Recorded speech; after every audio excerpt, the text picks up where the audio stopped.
நம்ம சேனலை பற்றி இன்னும் தெரியாமல் இருக்கிறவங்க கங்கை ஹெர்பல் கிச்சனை சர்ச் பண்ணிட்டு like, share, comment and subscribe பண்ணிக்கோங்க. மறக்காம பெல் ஐகானை ப்ரெஸ் பண்ணிக்கோங்க so that you get notified.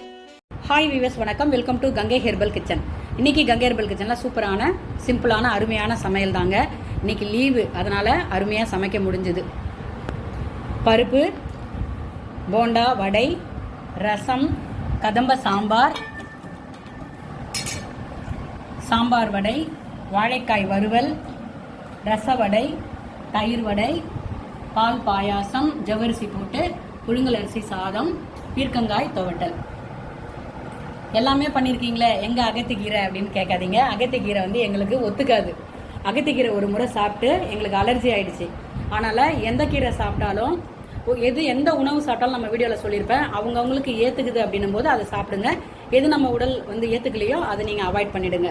நான் அதை இன்றைக்கி அவாய்ட் பண்ணிட்டேன். மற்றதெல்லாம் சிம்பிளாக பண்ணியிருக்கேன். எங்கள் வீட்டில் எப்படி பண்ணுவோமோ அப்படி தான் நான் பண்ணியிருக்கேன். உங்கள் வீட்டில் எப்படி பண்ணுவாங்கன்றது உங்களோட முறைப்படி நீங்கள் பண்ணிக்கோங்க. இதாங்க சிம்பிள். அதாவது இது அமாவாசை படையல் அப்படின்றத விட நம்மளுக்கு ஒரு என்ன சொல்கிறது, ஃபேமிலியில் எல்லாரும் இருக்கோம் அப்படின்னும் பொழுது, லீவு அப்படி ஹாப்பியாக இருக்கும் அப்படின்னும் போது எல்லாருமே சமைச்சு இந்த மாதிரியான ஒரு உணவை சாப்பிட்லாம். Simple and healthy. ட்ரை பண்ணி பாருங்கள். ஒரு சின்ன சந்தோஷம் கிடைக்கும் எல்லாரும் உட்காந்து கும்பலாக சாப்பிடும் பொழுது. ட்ரை பண்ணி பாருங்கள். ட்ரை பண்ணி பார்த்துட்டு உங்கள் பதிவை சொல்லுங்கள். தேங்க்யூ.